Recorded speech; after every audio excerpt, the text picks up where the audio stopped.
Okey, Assalamualaikum warahmatullahi wabarakatuh dan selamat sejahtera kepada semua pelajar yang akan mengikuti kelas ASK pada hari ini bersama saya Cikgu Nur Rashikin. Okey, pada hari ini kita akan terus masuk kepada apa itu pseudocode. Okey, di mana pada video kelas sebelum ini saya telah menunjukkan apa itu carta alik. Dan di mana carta alik melibatkan beberapa simbol. Okey, simbol yang mempunyai fungsi-fungsi yang tertentu. Okey. Carta alik dan pseudocode ni merupakan wakil untuk apa? Untuk algoritma. Okey, wakil untuk algoritma. Okey, di mana algoritma ini merupakan tindakan langkah-langkah dalam kita membuat sesuatu perkara. Okey, jadi pseudocode ini apa? Pseudocode ini adalah merupakan ayat-ayat yang ringkas dan padat. Ini kamu boleh lihat di buku teks kamu muka surat 73. Okay. Jadi ini adalah contoh pseudocode. Okay, contoh pseudocode untuk menguji fungsi lampu. Okay, jadi di sini dia telah bagi satu bentuk pseudocode. Okay, pseudocode ini mestilah ditulis dengan ringkas dan padat. Okay, the sentence must be short. Okay. Saya ada sediakan contoh. Okay, contoh situasi lain. Okay, ini adalah salah satu contoh berdasarkan struktur kawalan pilihan tunggal ataupun single selection. Okay, di mana kita ada satu pilihan saja. Okay, single selection melibatkan satu pilihan. Okay, contoh algoritma dia. Okay, contoh tindakan dia. Okay, yang dia bagi di sini, telefon bimbit anda perlu ditop up jika tidak mempunyai kredit. Maksudnya, okay, if your mobile phone has no credit, so you have to top up. Okay. Jadi ini adalah satu pilihan saja, satu selection saja yang perlu kamu buat. Satu tindakan saja yang perlu dibuat, iaitu top up telefon bimbit. Soalan dia suruh tulis pseudocode dan lukis carta alik berdasarkan algoritma di atas. Okey. Ini adalah contoh pseudocode dia lah. Okay, mestilah dimulai dengan perkataan mula ataupun start. Okay. Kemudian langkah yang kedua, jika telefon bimbit anda tidak mempunyai kredit, okay, ini sudah melibatkan pilihan. Ya, sebab ada perkataan jika. Ya, jika ini mestilah ditulis. Perkataan jika mesti ditulis dalam pseudocode. Ya, dalam bahasa Inggeris kita tukarkan dia sebagai if lah. Okay, if your handphone, okay, macam itulah. Okay, if your mobile phone has no credit, okay, you have to top up. Okay, top up your handphone, top up your mobile phone. Okay, dan langkah yang keempat adalah tamat jika ataupun dalam bahasa Inggeris kita sebut sebagai and if. Okay, and if. Ini adalah perlu ditulis. Dan akhir sekali tamat. Okay, tamat ini perlu juga ditulis. Okay. Okay, semula mestilah saya turangkan semula. Okay. Pseudocode mestilah ditulis dengan perkataan mula dan diakhiri dengan perkataan tamat. Okay, dan langkah kedua, ketiga, keempat mestilah disusun dengan betul. Okay.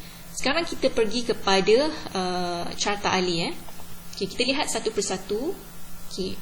Langkah pertama adalah mula. Mula ini mestilah ditulis dalam simbol oval. Okay, sebab fungsi untuk simbol oval adalah mula dan tamat sesuatu aktiviti. Okay. Nampak ya, saya labelkan langkah pertama di sini. Okay. Okay, kemudian langkah yang kedua adalah jika telefon bimbit anda tidak mempunyai kredit. Okay. Jadi saya buat satu bentuk pilihan di sini. Okay, pilihan mestilah ditulis dalam simbol diamond. Okay, ini adalah simbol diamond. Okay, dia ada melibatkan pilihan. Ya. Jadi, telefon anda mempunyai kredit. Okay, adakah telefon anda mempunyai kredit? Okay, so, kita ada dua pilihan. Sama ada tidak ataupun ya. Okay, yes or no. Okay, jadi, jika tidak, okay, top up telefon bimbit. Ini adalah tindakan yang perlu kamu buat jika telefon bimbit kamu tidak mempunyai telefon bimbit. So, ini adalah langkah yang ketiga. Nampak ya? Ini adalah langkah yang ketiga berdasarkan pseudocode yang saya tulis di sini. Okey.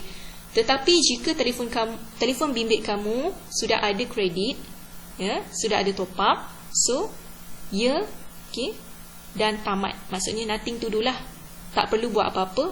Okey, nothing to do, so tamat saja. Okey, bila tamat, ini adalah langkah yang ke-5. Okey, langkah yang keempat ni tamat jika, ends if in English. So no need to write in flowchart. Okay, so only langkah pertama, kedua, ketiga dan kelima. Nampak tak? Okay. Jadi untuk struktur kawalan pilihan tunggal, okay, struktur kawalan pilihan tunggal dia hanya melibatkan satu tindakan saja, satu pilihan tindakan saja, ya, iaitu kalau kamu lihat ini, jika telefon anda tidak mempunyai kredit, top up telefon bimbit. Jadi top up telefon bimbit ini hanya satu pilihan saja, satu tindakan saja. Dan kemudian akhirnya nampak tak dia punya aliran dia, flow dia, kamu lihat top up telefon bimbit dan bawa ke mana? Tamat terus. Ini adalah kita panggil flow. Flow dia, aliran dia. Okey. Okey.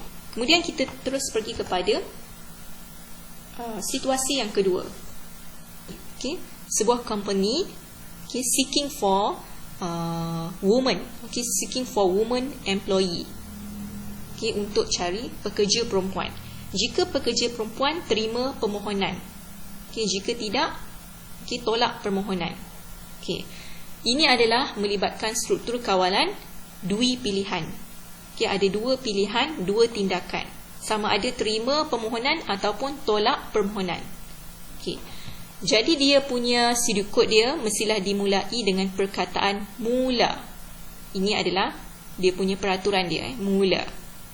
Okey, kemudian yang kedua, jika pemohon adalah perempuan, okay, if applicant is a woman, okay, is a woman, so accepts the applications.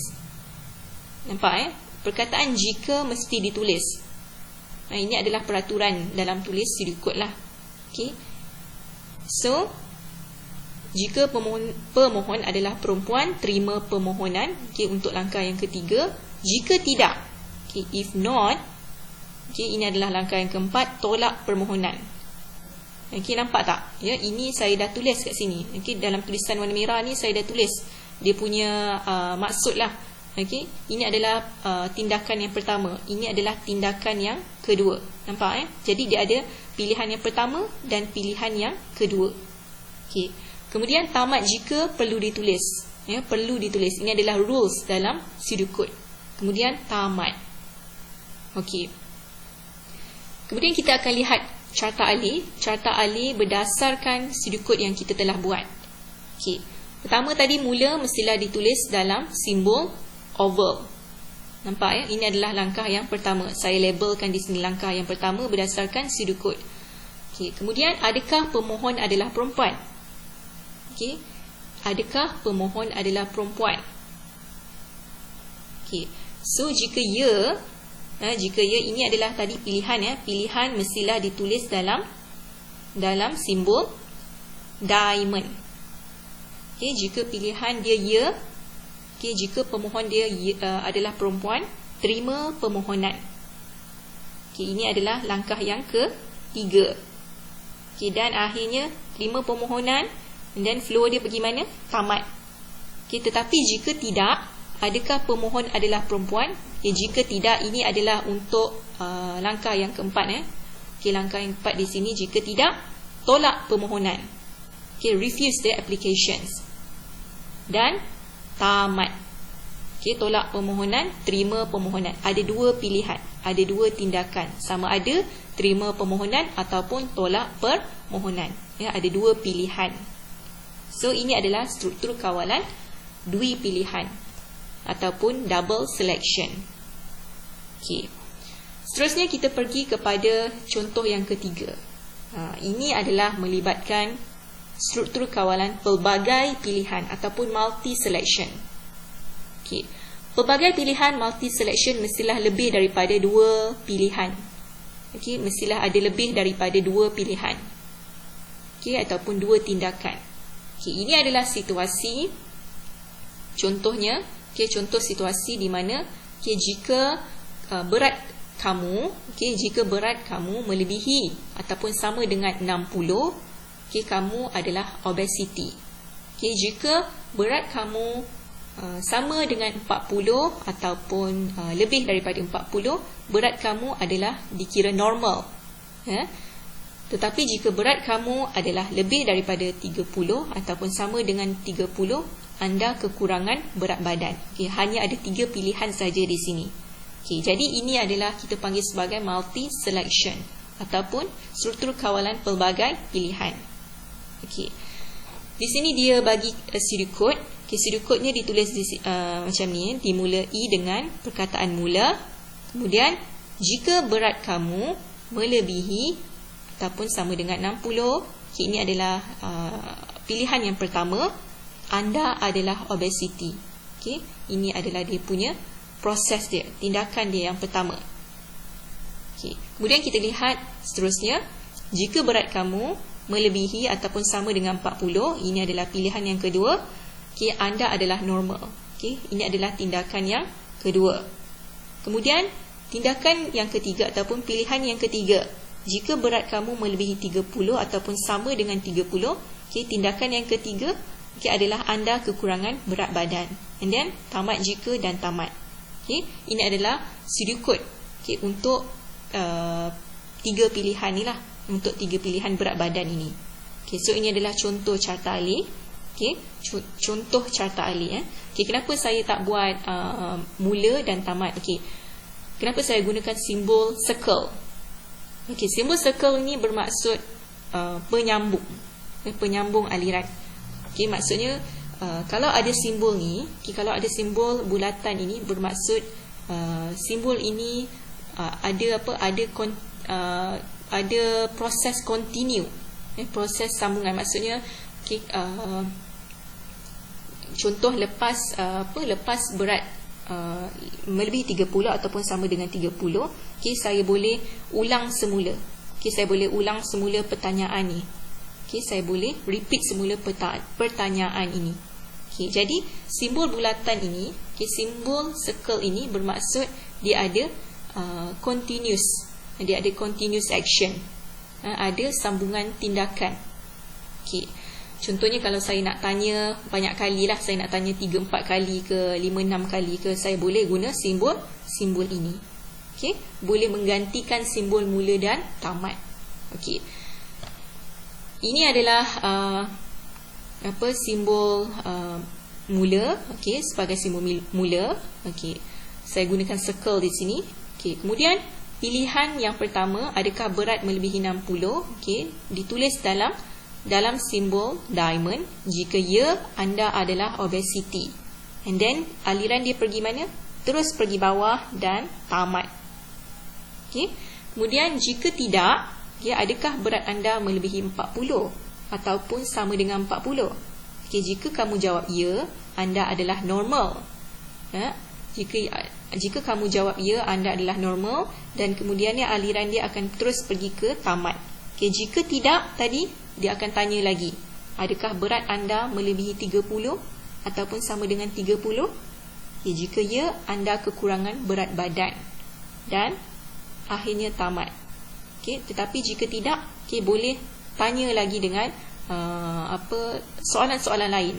Ada lagi pilihan lain, ataupun boleh continue dengan soalan yang sama. This is kenapa kita guna circle. Ada continuous action. Jadi ini adalah contoh struktur kawalan pelbagai pilihan. Ada melibatkan lebih daripada 2 pilihan, ataupun kita panggil sebagai multi selection. Jadi untuk hari ini, itu sajalah. Dan saya harap nanti kamu dapat salin sedikitlah nota-nota ini yang saya akan bagi dalam Google Form. Sekian untuk pembelajaran hari ini. Dan saya harap kamu faham. Jika terdapat sebarang persoalan ataupun masalah, boleh personal message saya. Sekian, Assalamualaikum warahmatullahi wabarakatuh, dan selamat sejahtera.